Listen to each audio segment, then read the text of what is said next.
Hello viewers, অচিন্ততার free coaching চ্যানেলে তোমাদের সকলকে স্বাগত জানাই। আজকের এই ভিডিওটিতে তোমরা যারা ক্যালকাটা ইউনিভার্সিটিতে বিএ হিস্ট্রি অনার্সে বা পাশে বা জেনারেলের সেকেন্ড সেমিস্টারে পড়ছো, তোমাদের যে এসসিসি 2 পেপারটি রয়েছে কালচারাল হেরিটেজ অ্যান্ড ট্যুরিজম, এই পেপারটির একটি গুরুত্বপূর্ণ প্রশ্ন এবং তোমাদের কলেজে অনেকের কলেজে কিন্তু প্রজেক্ট হিসাবে এই প্রশ্নটি দিয়েছে।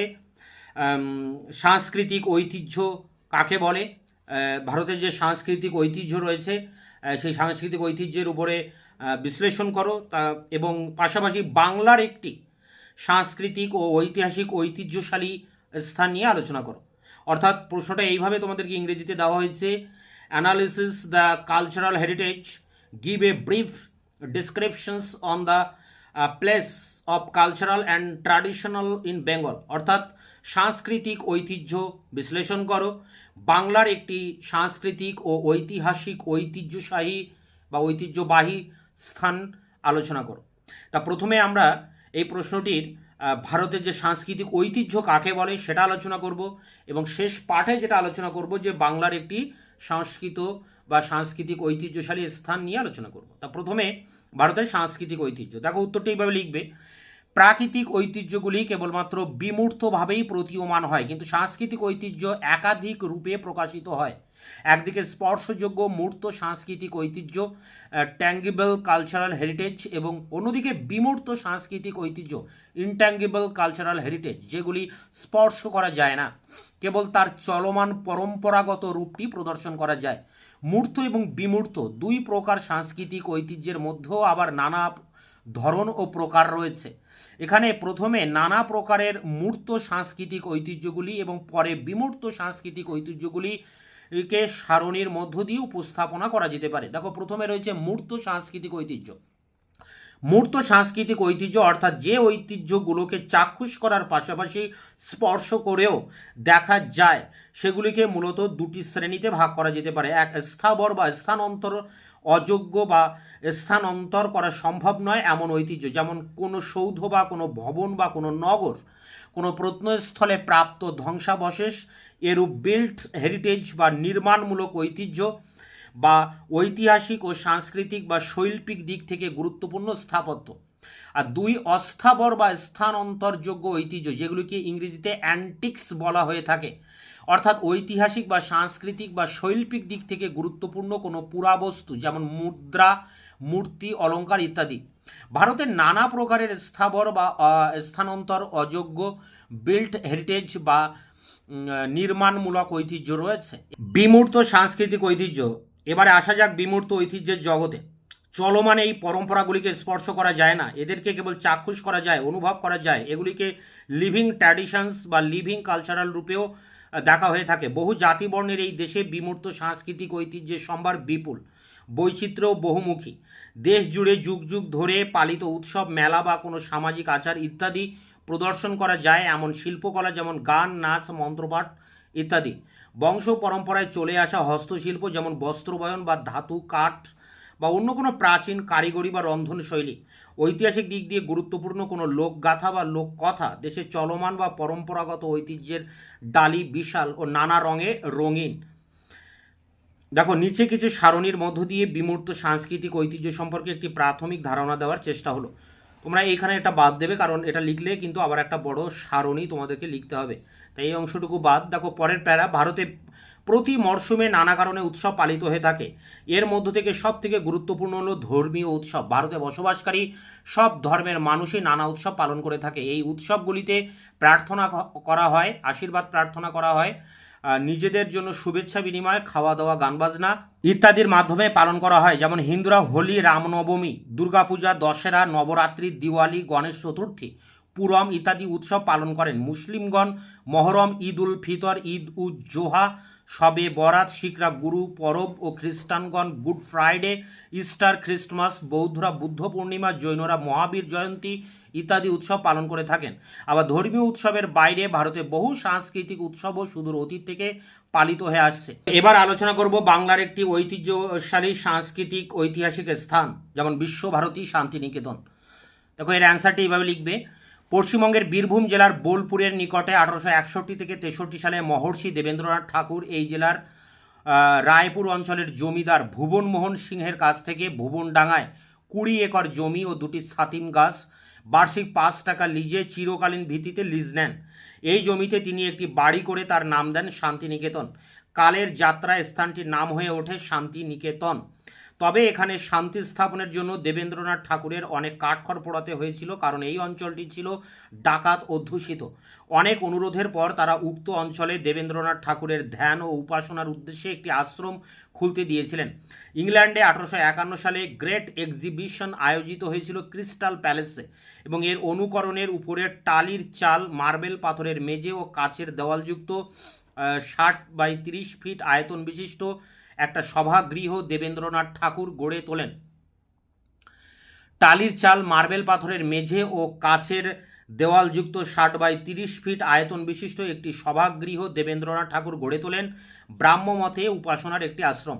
1901 সালে একটি ট্রাস্ট ডিড বা ওসি দলিল তৈরি করে দেবেন্দ্রনাথ সমগ্র সম্পত্তিটি একটি ব্রাহ্ম বিদ্যালয় স্থাপনের জন্য উৎসর্গ করেন। এইভাবে দেবেন্দ্রনাথের হাত ধরেই শান্তিনিকেতনের পথ চলা শুরু।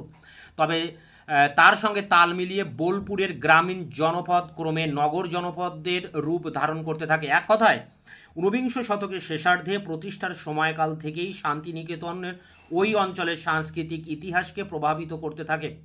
দেবেন্দ্রনাথের পুত্র রবীন্দ্রনাথ ঠাকুর প্রথমে শান্তিনিকেতনে আসেন 1878-এর পৌষ মাসে 17 বছর বয়সে, এবং তখন থেকেই সবুজ প্রকৃতির কোলে অবস্থিত এই আশ্রমটি তার সাংস্কৃতিক মনন ও সত্তাকে আকৃষ্ট করে। 1901 সালের 22শে ডিসেম্বর বা 7ই পৌষ মাত্র 5টি ছাত্রকে নিয়ে তিনি এখানে একটি ব্রহ্মচর্যাশ্রমের সূচনা করেন। প্রকৃতির কোলে সাহিত্য, দর্শন, সংস্কৃতি ও জ্ঞান চর্চার কেন্দ্ররূপে এই আশ্রমটি 1925 সাল থেকে পাঠ ভবন নামে খ্যাতি লাভ করে। বর্তমানকালে প্রাথমিক ও মাধ্যমিক পাঠ্যক্রমের এই বিদ্যালয়টি বিশ্বভারতী বিশ্ববিদ্যালয়ের অধীনে শিক্ষা প্রদানকারী একটি ঐতিহ্যবাহী প্রতিষ্ঠান।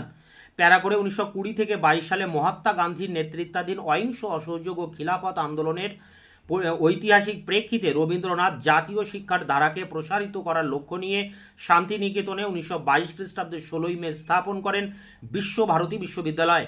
প্রথা অনুযায়ী এখানে ক্লাস হয় প্রকৃতির কোলে শাল, বকুল, আম গাছের ছায়ায়। সহ শিক্ষামূলক শিক্ষা প্রতিষ্ঠানের বৈচিত্র্যপূর্ণ বিষয়ের পাঠ দেওয়া হতে থাকে।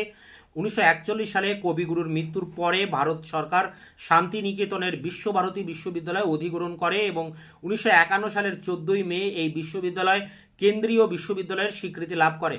এরপর থেকেই ভারতের মাননীয় প্রধানমন্ত্রীগণ এই বিশ্ববিদ্যালয়ের আচার্যের পদ অলঙ্কৃত করেন। প্যারা করে দেখো, শান্তিনিকেতন প্রাঙ্গণে অপর গুরুত্বপূর্ণ আকর্ষণ রবীন্দ্রনাথের শেষ জীবনের বাড়ি উত্তরায়ণ, যা বেশ কিছু ভবনের সমষ্টি। উত্তরায়ণের বিচিত্রা ভবনে প্রতিষ্ঠিত হয়েছে রবীন্দ্র সংগ্রহশালা।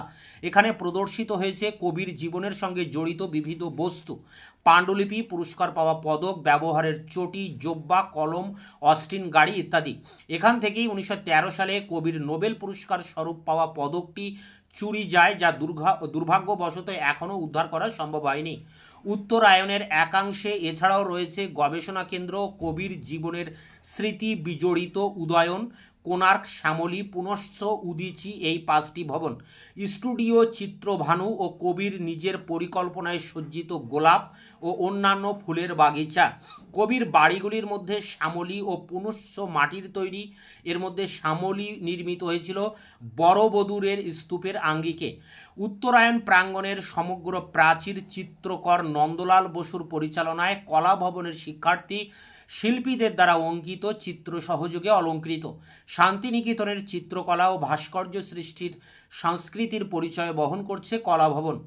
অবনীন্দ্রনাথ ঠাকুর, গগেন্দ্রনাথ ঠাকুর, নন্দলাল বসুর মুরাল পেন্টিং, রামকিঙ্কর বেইজ ও স্টোক্কো ভাস্কর্য, বিনোদ বিহারী অঙ্কিত ফ্রেস্কো বা দেওয়াল চিত্র দ্বারা সমৃদ্ধ এই কলা ভবন।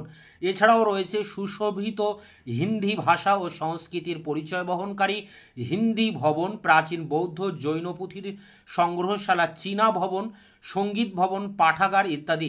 শান্তিনিকেতনের জন্মদিন 7ই পৌষ থেকে প্রতি বছর জমকালো মেলা বসে, এবং যা পৌষ মেলা নামে খ্যাত।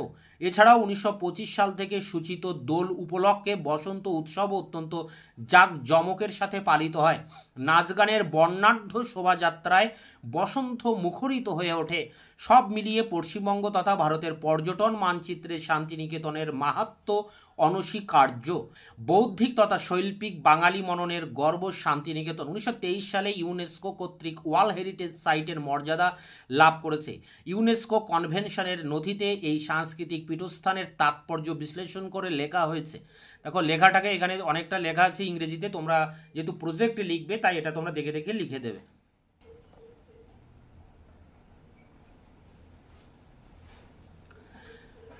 এরপরে দেখো শেষ প্যারা, এই বিষয়ে কোনো সন্দেহ নেই যে, এটা সন্দেহ হবে নেই যে বঙ্গভঙ্গের পটভূমিতে বিকশিত শান্তিনিকেতন বিংশ শতকের গোড়া থেকে বাংলার শৈল্পিক তথা বৌদ্ধিক কর্মকাণ্ডের প্রাণকেন্দ্র রূপে উদ্ভাসিত হয়েছিল। ঔপনিবেশিক আলেখ্য থেকে সম্পূর্ণ ভিন্নধর্মী শিক্ষা, সংস্কৃতি, সমাজ ও রাজনৈতিক জীবনচর্যার অনুশীলন এই প্রতিষ্ঠানকে এক অনন্য মাত্রা প্রদান করেছিল।